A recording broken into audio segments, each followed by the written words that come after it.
欢迎来到新兴消息频道，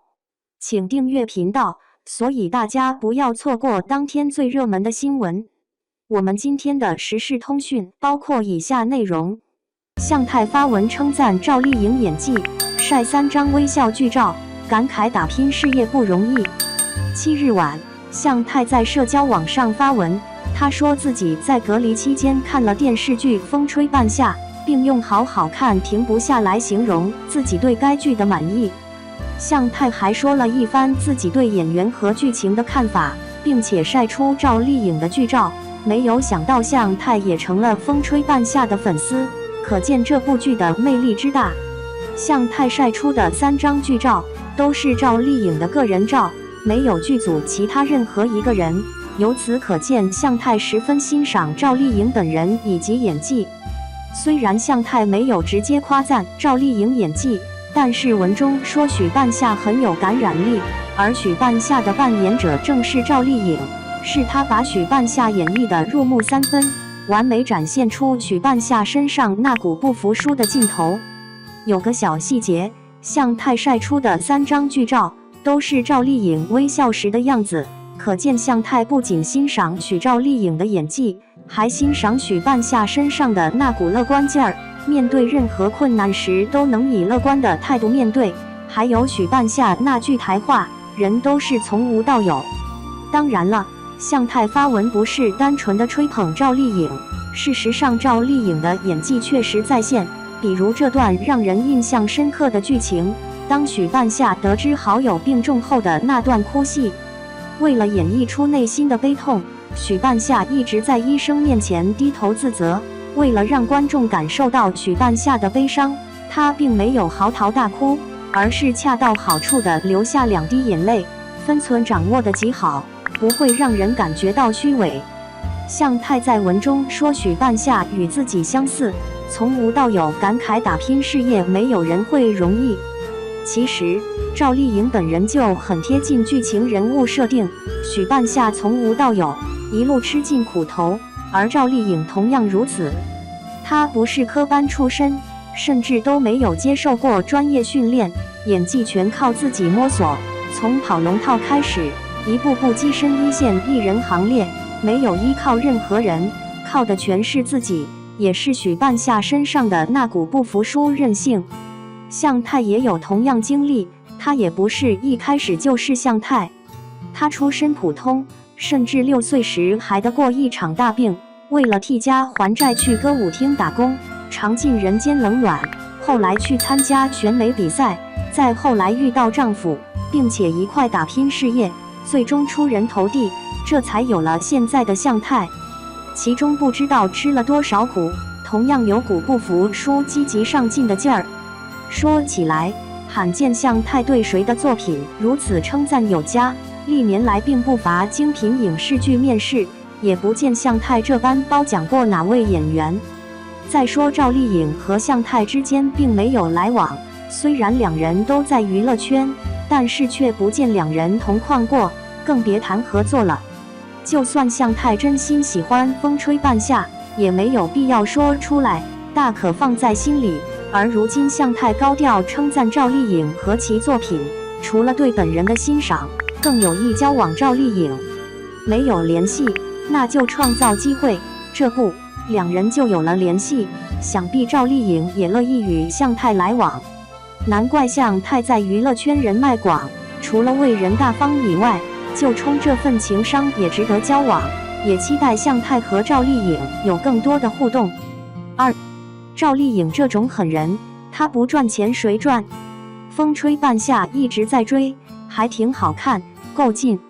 虽然我更喜欢原来的名字野蛮生长，赵丽颖这次表现让人眼前一亮，生的半夏有毒，而煮熟了就是药。这个角色不好演，她完成了新的难度挑战。许半夏在商战世界里的那股狠，为何能打败众多大老爷们？我们来测评一下。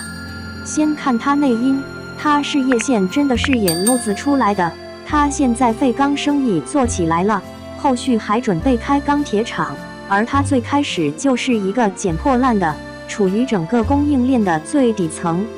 原生家庭一言难尽，亲妈走得早，亲爸再婚也没心思管他，他就是家庭里被过早遗弃的那位。没关系，他就孤注一掷，闷头赚钱，赚钱的快乐可以治愈一切。从小就很清楚自己要什么，能高效排除干扰项，这样就能为自己的头脑清晰执行卖力储备好最大的能量，这已经跑赢市场上大部分新人了。最开始他跟在一群大佬后面做小跟班，这个行业传统意义上说就是男人的天下，他又是鄙视链里最底层的，但他心思缜密，野心也很大。做小跟班就当是资源储备，多听多看多长见识，尤其是要多学习借鉴强者的思维。能坐在一群大佬旁边做跟班，这本身就是实现自我资源的突破，一般人做不到。行业盛会，他一个人推着小车，挨家挨户送土特产，靠着一年一年这种扎实的人情支出，最后看到了回报。前期肯定需要广撒网，再精挑细选适合自己跟的资源，这样的人情支出是有效的，是有回声的。收破烂是一个充满智慧的技术活，尤其90年代这种，你收进来的东西涵盖各行各业，也代表着市场一轮一轮起起落落。今时今日，每个片区都有固定的废品集中站，也是打通上下游的重要环节。许办下游表集里，靠着多年一线作战经验，能慢慢悟出这个行业背后的供应链、回报率。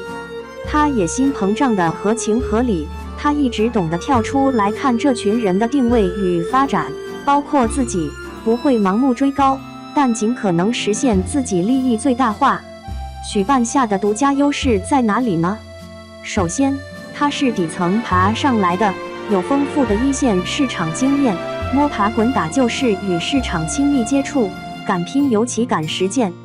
这块经验值放在今天依然是稀缺的，有太多人享受舒适区里的赚钱快感了，但红利期变来变去，如果你不够贴的，市场嗅觉失灵，就很容易变得被动。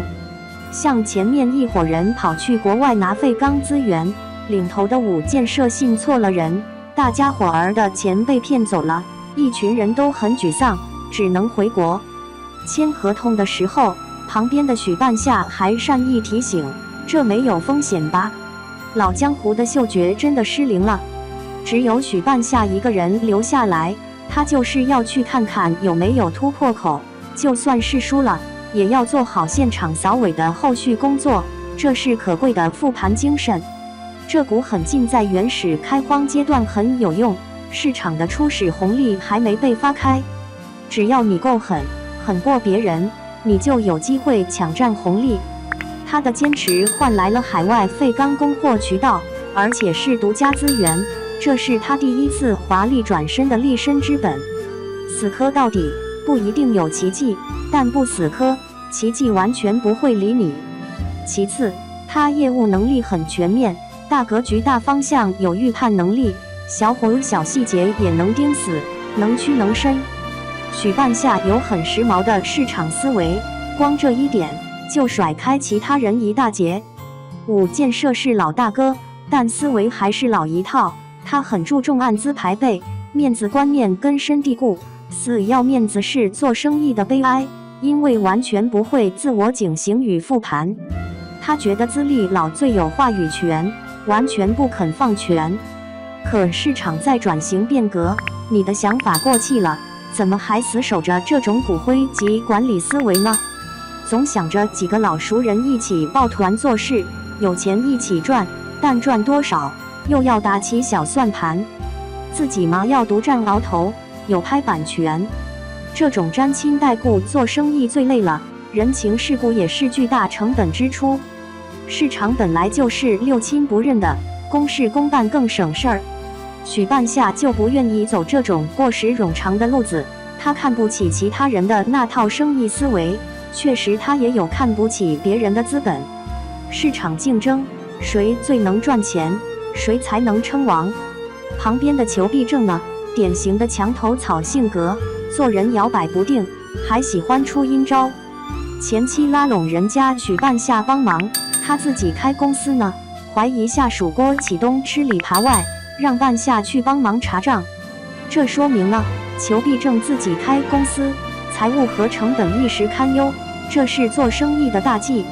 开公司不是做甩手掌柜，生意的根基是钱，你要懂得算账，懂得算利润，懂得一项一项去细算，谁的钱都不是大风刮来的。郭启东拿着公司业务，偷偷在外面开自己的小公司，输送利益，这人能力有，但品行不正，也许能赚一点小钱，往大了做不行。也侧面说明他早看透了老板的黑心肠。反正这两人窝里斗了好久，最后郭启东又被拖出去做替死鬼。裘必正公司这摊烂账始于自己业务能力溃散，光靠着张牙舞爪的表面气场，能实现源源不断的红利吗？显然不行。裘必正是狡诈的老狐狸，5建设是好面子，思维落后，人本质不坏。裘很阴毒，他总要给自己留一手。大家推心置腹谈抱团了，他还要算自己的小99。中后期也懂得看人了，他说人家许半夏是扮猪吃老虎，真奇葩，你什么时候是老虎了？至于老冯，典型的老好人兼窝囊废，他做生意没有任何主见，每次拿的份额最低，只求有口饭吃，自己吗？不思进取，抱团做生意也就是找对大树抱一抱，赚点肉汤喝。这种人呢，赚不大，但也够了。他在这个阵容里的作用就是听话，可被支配。这3个男人在职场中太常见了。许半夏这么多年处理他们的关系，很懂得用大智慧手段，和老冯私交最好，因为对方没野心，这种人毫无威胁。私交多可以多学多储备信息，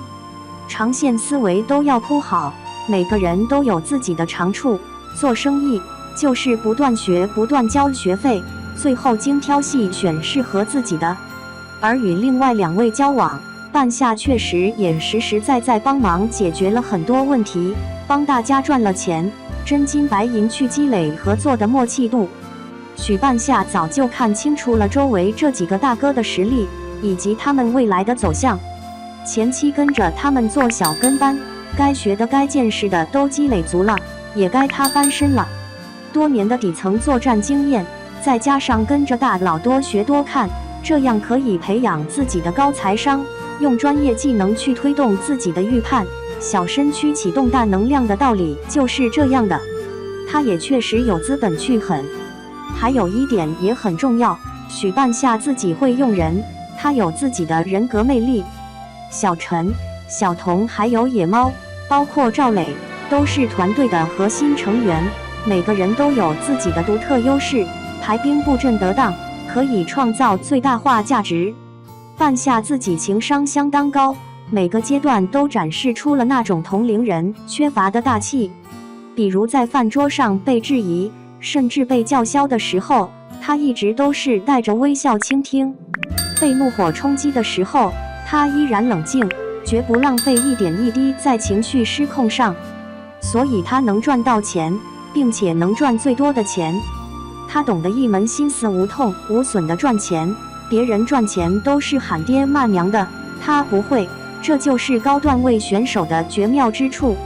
所以这种狠人，他不赚钱谁赚呢？